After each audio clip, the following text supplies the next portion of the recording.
Assalamualaikum warahmatullahi wabarakatuh. Pada video kali ini, saya akan membahas mengenai sintesis asam 2,2,4-bromo N2,6 diklorofenilbenjamid fenilasetat sebagai kandidat obat penghambat CHOX atau siklooksigenase.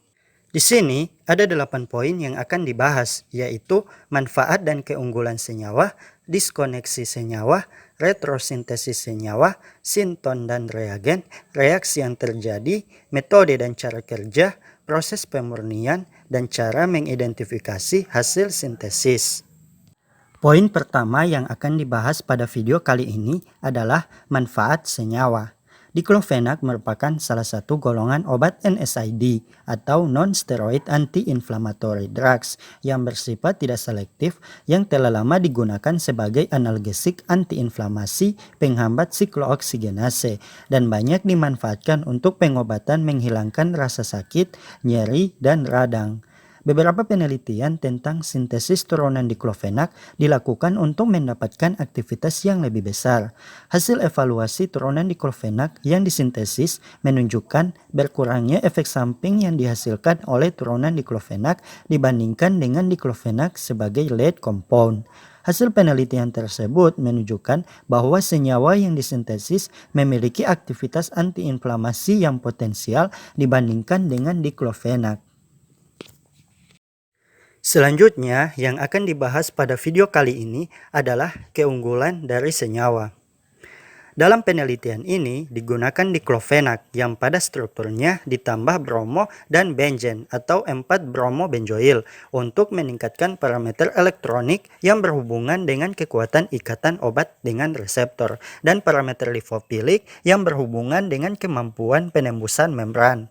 Penambahan substituen 4-bromo benzoil klorida pada diklofenak juga akan meningkatkan berat molekul dari diklofenak sehingga akan meningkatkan parameter steriknya karena peningkatan sifat meruah dari gugus tersebut. Pengembangan obat diklofenak dilakukan untuk mendapatkan aktivitas yang lebih besar sebagai penghambat enzim CHOX. Pada penelitian ini akan dilakukan sintesis reaksi substitusi nukleofilik gugus N senyawa natrium diklofenak pada 4-bromo benzoil klorida menjadi turunan diklofenak yaitu asam 2,2,4-bromo N2,6 diklorofenilbenjamida fenilasetat atau yang disingkat N4BD. Selanjutnya adalah diskoneksi senyawa. Diskoneksi adalah pemotongan ikatan secara imajiner pemecah molekul yang diharapkan lebih sederhana. Diskoneksi biasa disebut kebalikan dari sintesis. Jika sintesis mereaksikan senyawa starting material menjadi produk senyawa baru. Proses diskoneksi dapat dilakukan beberapa tahap hingga mendapat senyawa yang diinginkan. Di sini, senyawa asam 2,2-bromo N2,6 diklorofenilbenjamida fenilasetat didiskoneksi menjadi natrium 2,2,2,6 diklorofenilamino fenilasetat dan senyawa 4-bromo benzoil klorida. Poin selanjutnya yang akan dibahas pada video kali ini adalah retrosintesis senyawa. Dalam analisis retrosintesis, hal pertama yang dilakukan adalah melakukan diskoneksi sehingga akan menghasilkan sinton, baik sinton positif maupun negatif. Kemudian memberi muatan positif pada salah satu ujung ikatan yang diputuskan dan muatan negatif pada fragmen yang lain. Berdasarkan analisis retrosintesis, dapat diketahui dua molekul yang digunakan sebagai bahan dasar pembuatan senyawa asam 2,2,4-bromo N2,6 diklorofenilbenjamid fenilasetat adalah natrium 2,2,2,6 diklorofenilaminofenilasetat dan 4-bromo benzoil klorida. Sintesis tersebut dilakukan melalui reaksi substitusi nukleofilik.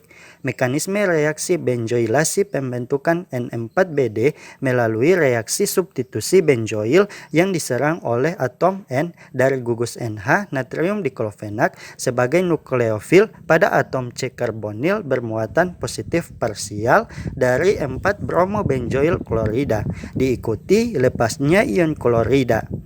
Ion klorida yang terlepas akan berikatan dengan atom Na pada gugus karboksil natrium diklorida sehingga terbentuk produk samping NaCl. Sedangkan atom O pada gugus COO- akan mengikat atom H dari gugus NH dan membentuk gugus karboksilat atau COOH pada 4-bromobenzoil diklofenak. Selanjutnya adalah sinton dan reagen. Sinton merupakan fragmen ideal yang dapat atau tidak dapat terlibat dalam reaksi, tetapi ia membantu untuk menentukan reagen-reagen yang sesuai untuk digunakan. Reagen inilah yang disebut sebagai material pemula, yaitu senyawa yang digunakan dalam reaksi sintesis sebagai pengganti sinton. Nah, di sini senyawa N4BD dia memiliki dua sinton, yaitu sinton 1 dia menghasilkan reagen berupa natrium 2,6 diklorofenil aminofenil asetat, dan sinton 2 dia menghasilkan reagen berupa 4-bromobenzoil klorida. Selanjutnya yang akan dibahas adalah reaksi yang terjadi. Reaksi yang terjadi adalah reaksi benzoilasi Schoetemann-Baumann.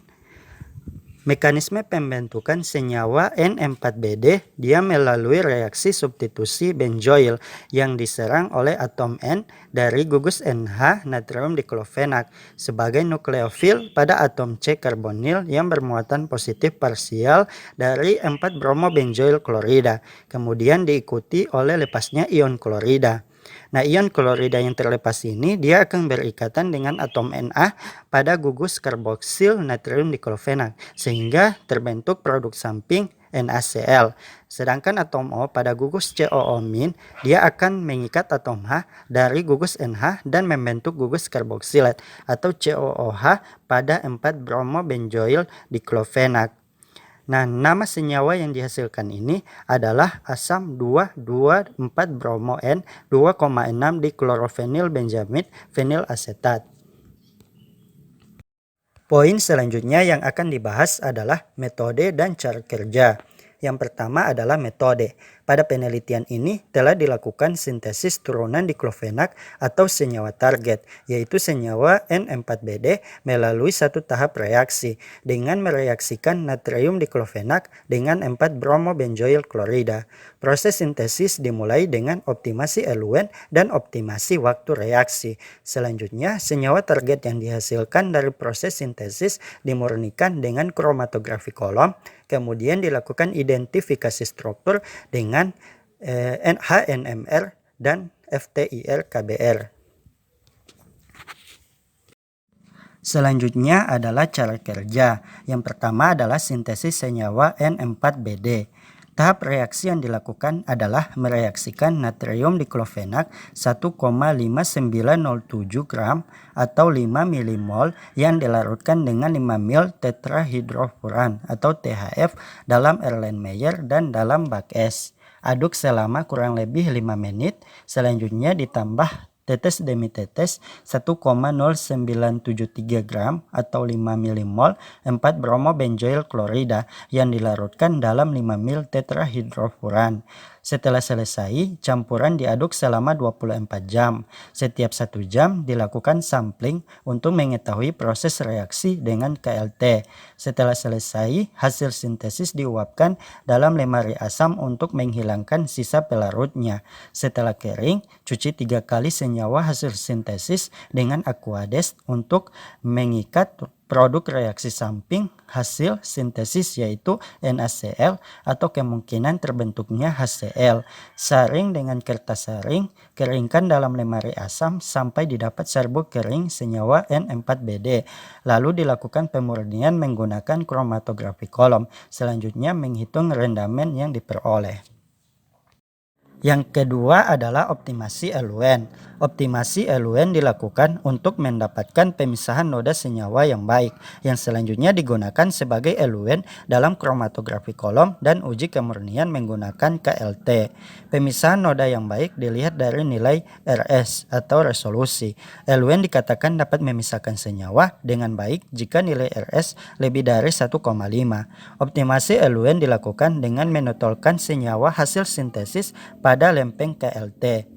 Nah, di sini optimasi eluen yang digunakan ada 4 perbandingan eluen, yaitu etil asetat banding toluen banding metanol, 60 banding 50 banding 10, 50 banding 50 banding 10, 70 banding 30 banding 10, 65 banding 50 banding 56.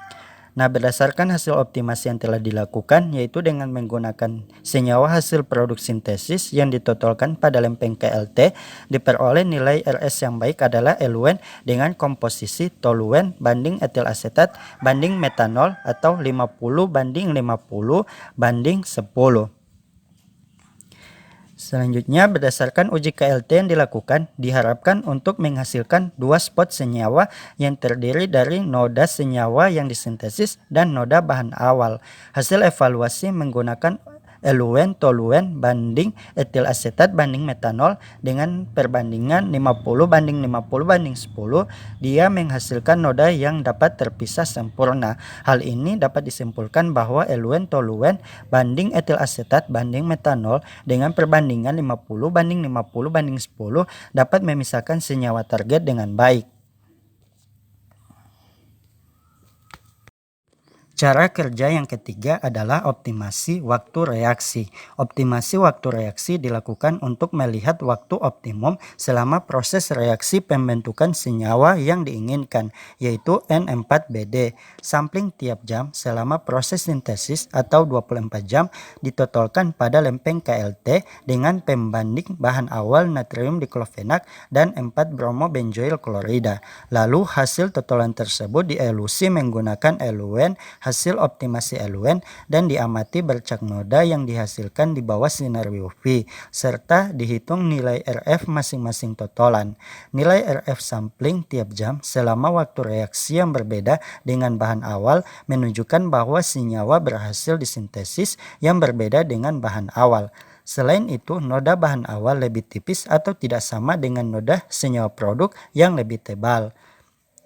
Prosedur sintesis senyawa N4BD dilakukan dengan beberapa metode, antara lain metode reflux pada suhu 50 derajat Celcius dan ice bath. Metode reflux 50 derajat Celcius dilakukan selama 7 jam, kemudian ditotolkan pada lempeng KLT dan dielusi. Berdasarkan hasil elusi didapatkan noda bahan awal yang tetap. Nah, berdasarkan hal tersebut maka dilakukan metode lainnya, yaitu pengadukan atau stirrer pada ice bath dengan suhu 0 sampai 5 derajat Celcius. Pada hasil 7 jam reaksi didapatkan noda produk yang lebih tebal dibanding bahan awal. Noda produk pada metode reflux telah hilang, sedangkan pada metode ice bath noda produk tetap ada ketika dibiarkan selama beberapa hari. Hal ini menunjukkan bahwa produk yang dihasilkan lebih stabil pada metode menggunakan ice bath, sehingga didapatkan bahwa metode ini lebih baik daripada metode reflux. Selanjutnya adalah proses pemurnian. Pemurnian hasil sintesis dilakukan dengan kromatografi kolom.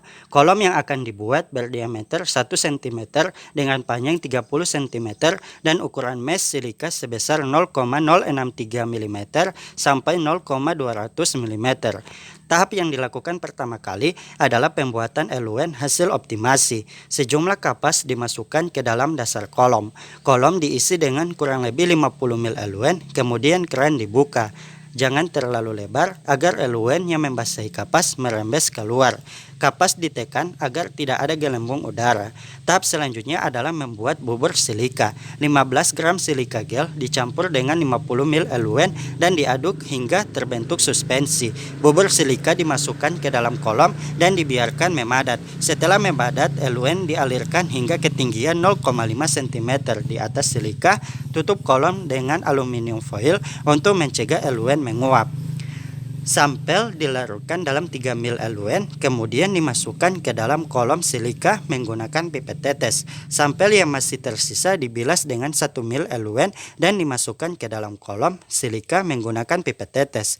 Keran dibuka dan larutan ditampung sebanyak 2 ml sebagai tampungan pertama yang dibuang.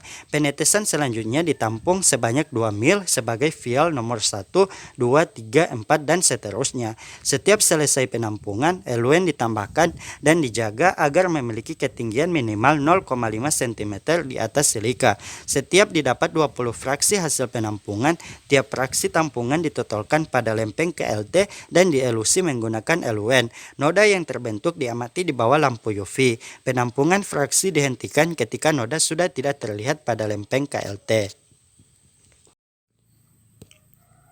Dari hasil tersebut, fraksi 1-9 tidak menunjukkan noda yang jelas. Kemungkinan belum ada senyawa target yang terbawa oleh fase gerak atau eluen kromatografi kolom. Fraksi 12-20 terdapat 3 noda yang tidak memisah dengan baik, yaitu noda produk, bahan awal atau natrium diklofenak, dan produk samping. Sedangkan fraksi 21-34 terdapat 2 noda, yaitu noda produk dan produk samping. Langkah yang ditempuh untuk mendapat senyawa murni adalah dengan mengerok lempeng hasil KLT yang memiliki nilai RF sama. Dari 34 fraksi tersebut, dipilih fraksi 21-34 yang memiliki 2 noda pada bagian tengah dengan nilai RF 0,56 yang merupakan produk samping dan noda atas dengan nilai RF 0,93 yang diduga sebagai produk atau senyawa target. Setelah masing-masing 2 noda tersebut dikerok dan dikumpulkan, kemudian dianalisis menggunakan KLT densitometri untuk mengetahui kelompok noda mana yang memiliki kemurnian atau purity yang bagus. Selanjutnya adalah cara mengidentifikasi senyawa. Di sini cara mengidentifikasi senyawa menggunakan 2 instrumen, yaitu HNMR 400 MHz dan FTIR KBR. Instrumen pertama yang digunakan untuk mengidentifikasi hasil sintesis adalah HNMR 400 MHz. Sejumlah sampel dipreparasi dengan dilarutkan dalam metanol D4 CD3OD dengan standar internal tetrametilsilan atau TMS. Kemudian diletakkan di tempat sampel di antara 2 kutub dan disinari dengan gelombang radio. Spektrum NMR ialah grafik dari banyaknya energi yang diserap terhadap kuat medan magnet. Senyawa N4BD, dia memiliki atom hidrogen sebanyak 14 buah. Berdasarkan hasil HNMR percobaan, didapatkan atom hidrogen sebanyak 13 buah. Satu atom hidrogen tidak muncul, yaitu pada gugus COOH, karena bersifat lemah sehingga kadang tidak terlihat, dan berdasarkan prediksi menggunakan aplikasi ChemBioOffice 2008, versi trial menunjukkan kualitas pita proton hidrogen pada gugus tersebut kasar atau raw. Nah, perbandingan integritas yang terlihat berdasarkan hasil percobaan adalah 2:1:3:1:2:1:1:2 CH2 CH aromatis. Perbandingan tersebut menunjukkan jumlah atom hidrogen dalam senyawa yang diuji yang berjumlah 13. Pada spektra HNMR, hasil percobaan ditunjukkan pada grafik.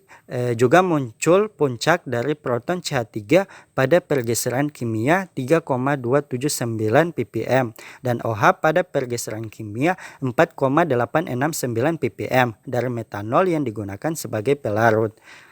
Pergeseran kimia seluruh proton dari senyawa yang dianalisis juga memenuhi rentang yang sesuai dengan literatur. Perbandingan nilai pergeseran kimia spektra HNMR hasil analisis dengan prediksi menggunakan software ChemBioOffice 2008 versi trial dapat terlihat adanya perbedaan nilai pergeseran kimia dan prediksi bentuk puncak yang multiplet atau lebih dari 1 akibat adanya pengaruh proton tetangga yang mempengaruhi nilai pergeseran kimia dan bentuk puncak yang dihasilkan serta adanya BR yang bersifat elektronegatif. Instrumen yang kedua yang digunakan untuk mengidentifikasi senyawa hasil sintesis adalah FTIR KBR. Sejumlah serbuk sampel dicampur homogen dengan KBR dan dibuat bentuk pelet dengan menekan hidrofilik, lalu spektrumnya diamati pada bilangan gelombang 4000 sampai 400 cm-1 dengan FTIR. Hasil interpretasi IR dibandingkan dengan literatur. Senyawa hasil sintesis merupakan senyawa amida, sehingga penentu utama terbentuknya senyawa hasil sintesis adalah adanya spektra yang menunjukkan amida. Suatu amida memiliki 2 ikatan utama, yaitu C rangkap 2O dan C ikat N. Gugus C rangkap O amida dan C IKTN pada aromatis atau terkonjugasi berada pada frekuensi 1680 sampai 1630 cm-1 dan 1350 sampai 1000 cm-1. Pada spektra hasil percobaan terdapat pita pada frekuensi 1690,54 cm-1 yang menunjukkan adanya gugus C rangkap 2O amida pada pita frekuensi 1303,57 cm-1 yang menunjukkan C rangkap N, sehingga dapat diketahui bahwa senyawa hasil merupakan suatu amida. Daerah serapan 1730 sampai 1700 cm-1 merupakan daerah serapan untuk C rangkap 2O karboksilat. Pada spektra hasil percobaan muncul pita pada frekuensi 1738,57 cm-1 yang menunjukkan adanya C rangkap 2O pada senyawa hasil. Hal ini memperkuat bahwa senyawa yang dihasilkan adalah senyawa amida dan karboksilat. Pada hasil FTIR juga muncul spektra CH2 yang berikatan dengan gugus karboksilat yaitu 2924,35 cm-1. Pada rentang serapan gugus aril bromida atau C rangkap Br 1075 sampai 1030 cm-1 terdapat pita serapan pada frekuensi 1068,54 cm-1 dan pada sekitar serapan gugus aril klorida atau CCl 1100 sampai 1035 cm-1 terdapat serapan pada frekuensi 1157,56 cm-1. Pada hasil FTIR tersebut juga muncul spektra pada serapan 3446,46 cm-1 yang diperkirakan merupakan spektra dari N-amida tersier. Pada kasus tertentu amida tersier akan muncul di daerah serapan 3500 sampai 3400 cm-1. Dari hasil FTIR ini semakin menunjukkan bahwa noda atas merupakan senyawa target. Dengan demikian, dari hasil uji purity dan identifikasi struktur dengan HNMR dan FTIR menunjukkan bahwa senyawa hasil sintesis adalah N4BD. Kesimpulannya adalah senyawa N4BD dapat disintesis melalui reaksi benzoilasi pada suhu 0 sampai 5 derajat Celcius dengan waktu reaksi 21 jam. Berdasarkan uji kemurnian didapatkan jarak lebur senyawa hasil sintesis sebesar 2 derajat Celcius dengan purity bagus setelah dianalisis dengan KLT densitometri. Berdasarkan spektra HNMR dan IR yang dihasilkan menunjukkan bahwa senyawa hasil sintesis yang didapatkan adalah senyawa N4BD. Demikianlah presentasi dari saya. Lebih dan kurangnya saya mohon maaf. Wabillahi taufiq wal hidayah. Wassalamualaikum warahmatullahi wabarakatuh.